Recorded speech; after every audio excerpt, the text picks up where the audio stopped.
ជំរាបសួរហើយនៅសួស្តីដល់បងប្អូនសមាជិកទាំងអស់គ្នាដែលចូលចិត្តតាមដានរកការផ្សាយខាងតម្រុយរបស់បងប្អូនបាននៅក្នុងថ្ងៃទី7ម្សិលមិញពុកម៉ែបងប្អូនណាបាទនៅក្នុងថ្ងៃទី7ម្សិលមិញសមាជិកយើងក៏បានហេងសាហាវមែនទែនសម្រាប់សមាជិកលេខ free បងប្អូនណា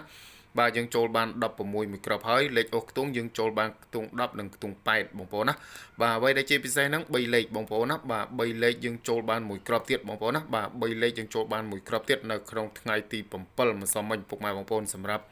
លេខ free ប្រចាំថ្ងៃដែលបងប្អូនតម្លាក់ឲ្យបងប្អូនសមាជិកយកទៅលេងជារៀងរាល់ថ្ងៃណាបាទចំណែកនៅក្នុងថ្ងៃទី7ម្សិលមិញដដែលហ្នឹងសមាជិកដែលគាត់បានយកលេខពិសេសរបស់បងប្អូនយកទៅលេងសម្រាប់លេខពិសេសតែមួយគ្រាប់ហ្នឹងយើងចូលបានលេខរងបងប្អូនណាបាទយើងចូលបានលេខរងមួយគ្រាប់បាទគឺឲ្យ82ពេលយប់បងប្អូនណាបាទគឺឲ្យ82ពេលយប់ចិញ្ចឹមប៉ុស A81 បាទអញ្ចឹងហើយសមាជិកគាត់ចូលបានលេខរង5000ដែរបងប្អូនណាបាទគាត់រង82 81យកបាន5000ដែរបាទហេងមែនទែនសម្រាប់បងប្អូនសមាជិកដែលគាត់លេងឆ្លាតហើយគាត់រងលើរងក្រោមបងប្អូនបាទសមាជិកខ្លះគាត់អត់ចឹងទេគាត់ចាក់តែមកក្របត្រង់នឹងត្រឡប់តែម្ដងបងប្អូនបាទគាត់ចាក់ត្រង់នឹងត្រឡប់តែម្ដងបាទអញ្ចឹងហើយសមាជិកដែលគាត់បានលេងរងលើរងក្រោមគាត់ចូលបានហេងតែម្ដងបងប្អូនណាបាទសម្រាប់ថ្ងៃទី8មានលេខ VIP មានលេខបុកចំឲ្យបងប្អូនសមាជិកយកទៅលេងទៀតហើយសម្រាប់លេខពិសេសក៏មានដែរបងប្អូនណា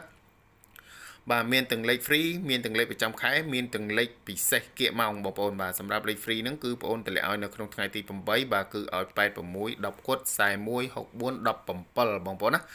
បាទសម្រាប់លេខអូសខ្ទង់គឺឲ្យអូសខ្ទង់8អូសខ្ទង់10អូសខ្ទង់6បងប្អូនបាទសម្រាប់3លេខវិញគឺឲ្យ486គុណ164គុណបងប្អូនបាទស្រឡាញ់លេខណាអាចយកលេខនឹងយកទៅលេងបានឬក៏បងប្អូនចង់បានលេខពិសេសនៅក្នុងថ្ងៃទី8មានលេខពិសេសច្បាស់ខ្លាំងតែម្ដងបងប្អូនណាច្បាស់ខ្លាំងទាំងយប់ច្បាស់ខ្លាំងទាំងថ្ងៃអញ្ចឹងបងប្អូនចង់បានអាចធ្វើការទំនាក់ទំនងតាមរយៈ account Facebook របស់បងប្អូនដែលមានឈ្មោះថា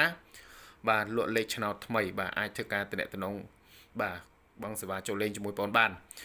សូមបងប្អូនជួយ like ជួយ share និងជួយចុច follow ឲ្យបងប្អូនម្នាក់មួយផងបាទលេខប្រចាំខែក៏បងប្អូនមានលេខពិសេសដូចគ្នាបាទលេខប្រចាំខែក៏ស្អាតដូចគ្នាដែរពុកម៉ែបងប្អូនបាទលេខប្រចាំខែណាហេងទាំងអស់គ្នាពុកម៉ែបងប្អូនណា